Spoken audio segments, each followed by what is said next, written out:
Next up is a TV series called Booster Gold. Booster Gold is one of comics' really popular cult heroes. He is a fascinating guy. He's a loser from the future who uses future technology to come back to present day and become a superhero so that people will love him. It is basically the superhero story of imposter syndrome on an HBO Max series. Nerd!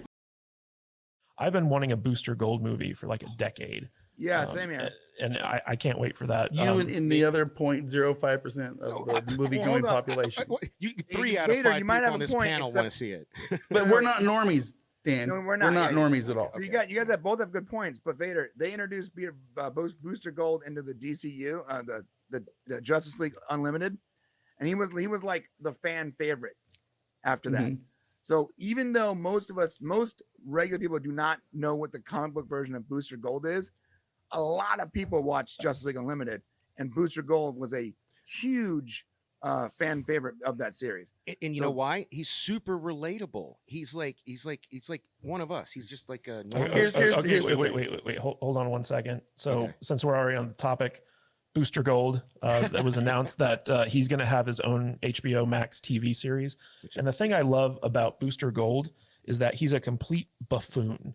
Like he really is like Peacemaker, Yeah. but it's basically he's basically Chad Radwell from Scream Queen. from Scream Queens, who travels back in time with like future tech so he can be a superhero, and he's all about franchising and stuff like that.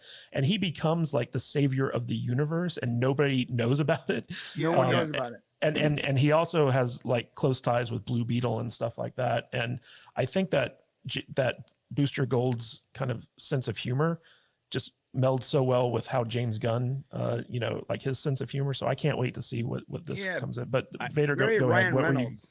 I just, I remember how they started the MCU. They had Robert Downey Jr., who is the living embodiment of Tony Stark, come out, and they made this really cool movie that everybody on the planet, including people like Jude, like my wife, like my daughters, and other people out there, they were instantly intrigued Danny's because Danny's mom, and they fell in love with Tony Stark and Iron Man because it was a cool movie. But And also because they under-promised it too, and they over-delivered with it. Right.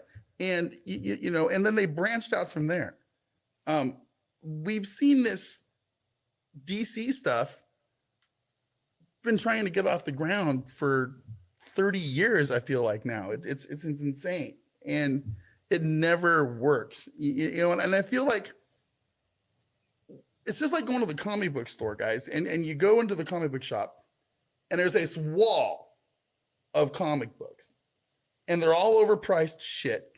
Okay. And they all look and they all have really cool flashy chrome covers. And there's all these variants and everything. And there's all these things here that you've never heard of. And then you go, Spider-Man. Right. Okay, I'm gonna get the Spider-Man comic book. I don't care about all this other shit that's all over the walls. Right. And that's how I feel. You haven't been like, to a comic book shop since the 90s, it sounds like. Danny, I used to have a box over here at Torpedo Comics, and I gave it up because I just didn't fucking care anymore. Okay. Okay. And it's too much. There's too much nonsense. It's too much weird, obscure characters that I don't think people are going to care about. But I mean, like he announced a Batman and a Superman movie in 8 years from now.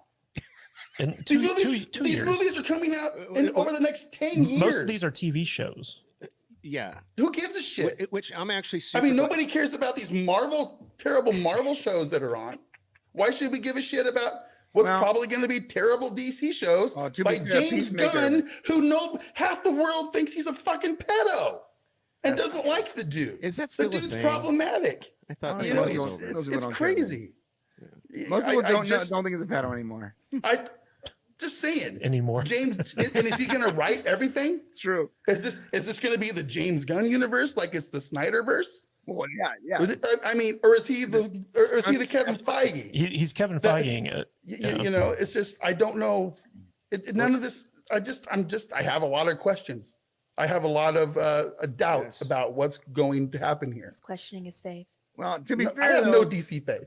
I don't give a shit about DC. The Marvel TV shows are all Disneyfied, right? They're all Disneyfied and rated G. Yeah, and they're awful. They're awful. Okay, They're but awful. The DC show, the only DC show we've gotten so far from this regime would be Peacemaker, which was brilliant. Which was pretty good.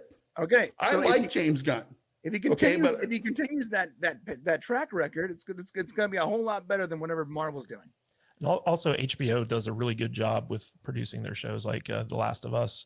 You know, like people are going crazy over that, and you know, House of the Dragon. Mhm. So like they're pretty good at the quality control with like most of their shows. I mean, a couple Yeah. stinkers slip through, but it's not like Disney Plus where like every single Marvel show is a complete train wreck. Yeah, complete train wreck. Well, speaking of Last of Us, I'm waiting to watch that.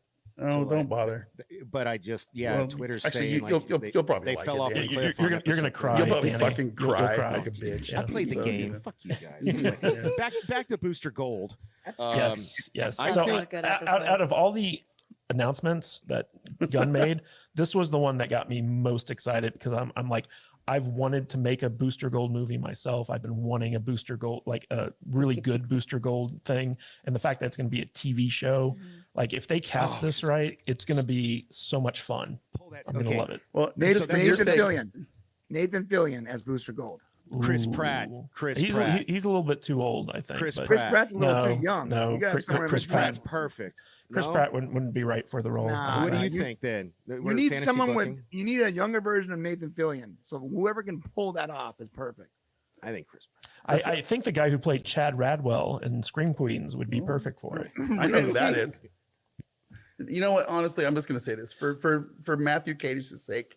I hope Booster Gold kicks ass. So I Chad really do. Radwell was the Oh my God, Iceman Glenn Powell. was the Iceman sit-in in Top Gun Maverick. He was the Okay. guy Oh, okay. who was like you know, like the real hot shot Glenn pilot. Powell. He is perfect. Oh, no, he would be good. He's in Devotion, right? He would be perfect as someone who thinks he's a superhero, but he's not. But if you ever watched Scream Queens, this guy he plays a character named Chad Radwell, Chad Rad, you know, and he is hilarious in it, and I could just see like that being Booster Gold, like it would be brilliant. The You talking TV about show. Miles Teller? No, not Miles No. Teller. Okay.